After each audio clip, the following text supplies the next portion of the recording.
Well, hello everybody on this brisk December morning. This is the last day of 2025 as we go live today, and I'm feeling thankful. Feeling very thankful for what the Lord has done in our lives this year, for me, for my family, for our church family, and just for everybody. Everything that the Lord has done is good. We may not understand why it happened and why it happened the way it did, but if we're serving the Lord, we're told that all things work together for them that love the Lord and for the called according to His purpose. And I fully believe that. We're going to jump right in here. Probably this will be the last one on our series of miraculous births. And this one is in the Old Testament also. It's in the book of 1 Samuel. And we're going to jump in here and start reading 1 Samuel chapter 1. And we're going to read, I think, verses 1 through 6.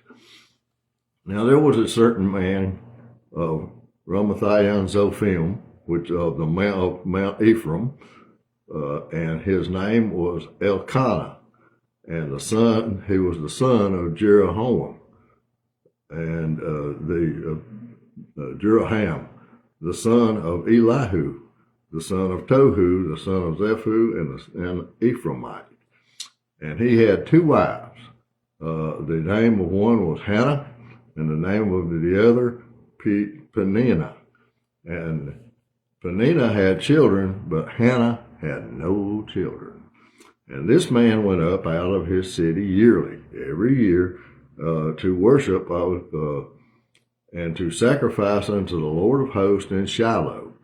And the two sons of Eli, Hophni and Phinehas, and the priest of the Lord, were there.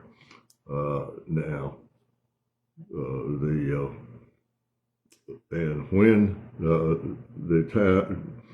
the time was that Elkanah offered, he gave to Peninnah his wife, and to her all her sons and her daughters portions. But unto Hannah he gave a worthy portion, which means a good bit, for he loved Hannah. But the Lord had shut her up her womb. In other words, she had not had children. She was still young, but she had not had children. And her adversary, talking about the other wife, as you can imagine, also provoked her sore, for to make her fret, because the Lord had shut up her womb.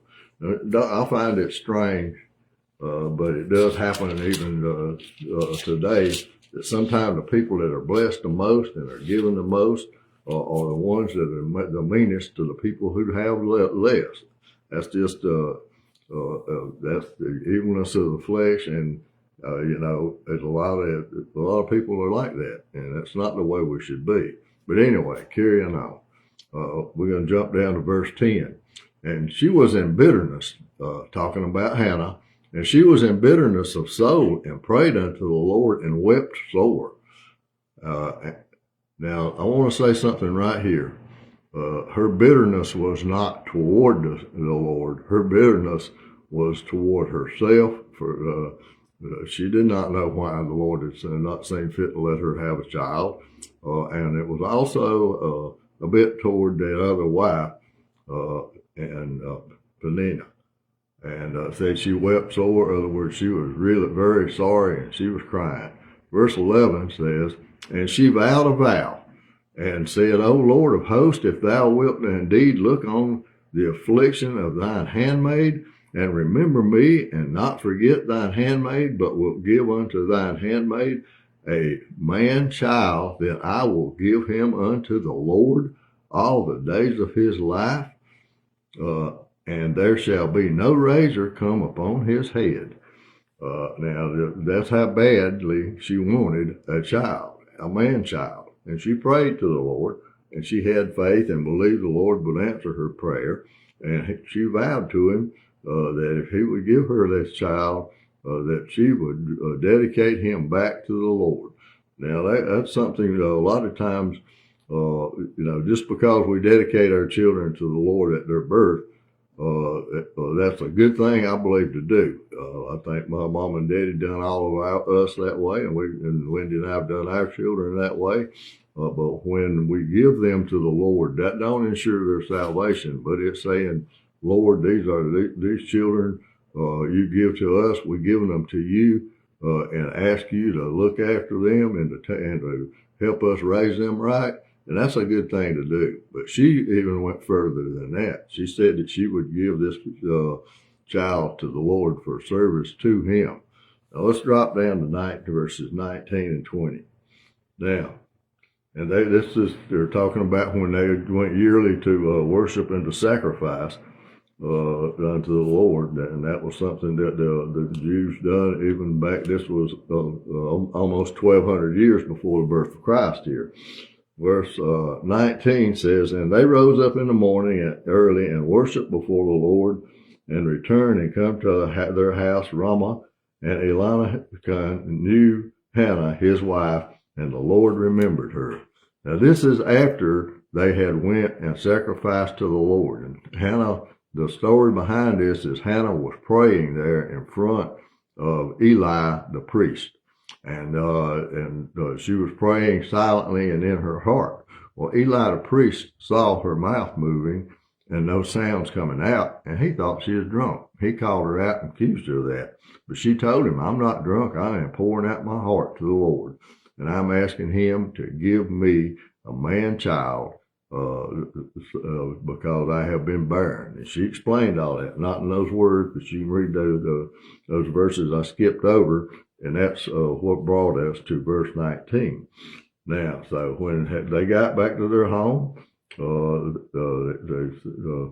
they said that the Lord, her husband Elkanah, knew Hannah his wife, and the Lord remembered her. Verse 20 says, wherefore it came to pass, when the time was come about after Hannah had conceived, that she bare a son, and called his name Samuel, saying, because I have asked him of the Lord. Now, when the child grew up sufficiently to where it could take care of itself, the Bible tells us where it was weaned, but that means a little more than what we think of today. It was to where he could perform the basic functions to care for himself and take care of his own basic needs. He still was a young boy. But she returned to the yearly feast and presented him to Eli the priest. And this was several years later. I don't know exactly how many. The Bible don't tell us exactly how many. But he was still very young and an impressionable young boy. But he, like I said, he could take care of his own needs. Let's drop down to verse 27. Now, before I start reading in verse 27, I want to make a point here. She had been barren for a number of years. I don't know how many. Her husband loved her equally, and maybe even more so than the other wife. They were living in the same home, and she had suffered terribly at the hands of Peninnah, the other wife, because she was mean-spirited, and she just made fun and pretty much rubbed the fact in Hannah's face that she had children and Hannah didn't. But the Lord fixed that, and when he fixed that, she had made that vow. Remember the vow that she had made, and she is fixing at this point in time to live up to her vow. Now, verse 27. Says, for this child, and she went before the priest over Eli, the one that thought she was drunk, went back several years before, and she reminded him of who she was and what the prayer was to the Lord, and she had the little boy there, Samuel, there with her. And she's talking to Eli the priest now after they made their sacrifice. Verse 27 says, for this child I prayed, and the Lord hath given me my petition when I ask of him. Now, when the Lord answers our prayers, a lot of times, and I'm guilty of this too, we forget to thank him. And we need to thank him every single day. multiple times a day for what he's done, because he's doing stuff for us we don't even realize. Well, this woman had made the vow, and she's doing what she's had said she would do. Now, verse 28 says, therefore, this is continuing, Hannah talking to the priest Eli, therefore also I have lent him to the Lord. As long as he liveth, he shall be lent to the Lord, and he worshiped the Lord there. Now, when we think about loaning something to somebody, we expect it back. Now, she said, when the terminology she used here, she knew that Samuel would be her son, no matter how long he lived, but that he would be dedicated to the Lord's service under Eli, and Eli was to take and train him up. And he trained him for some of the right things to do, and the Lord, that's a whole other story, but the Lord had to lead Samuel into things that some of the things Eli was doing were not right. And the Lord showed that to Samuel, and Samuel had to tell him later on. But anyway, let me finish this up, and then we'll talk about that. Verses 1 and 2 of chapter 2 says, and Hannah prayed and said, my heart rejoiceth in the Lord, my horn is exalted in the Lord, my mouth is enlarged over mine enemies, because I rejoice in thy salvation. And although she had not had a child all those years and had suffered that way, she was rejoicing because the Lord had given her one, and she was able to give it back to the Lord. Verse 2 said, there is none holy as the Lord. This is still Hannah talking. For there is none besides thee, neither is there any rock like our God. Now, that is very true, and that's the way we should be. We should be thankful when the Lord answers our prayers. He's answered on many of them, and I'm looking forward and excited to see what happens in 2026 if the Lord tarries and we make it that far. The point I think we need to resolve on, we talked about John the Baptist, we talked about Isaac, and we talked about Samuel. The Lord, it was miraculous births, all three, and the Lord put them there for a purpose, and they served a purpose. Samuel was a mighty prophet. He was a priest and a prophet. And if you read through, he actually anointed David as the king of Israel after Saul. He anointed Saul, who was the first king of Israel.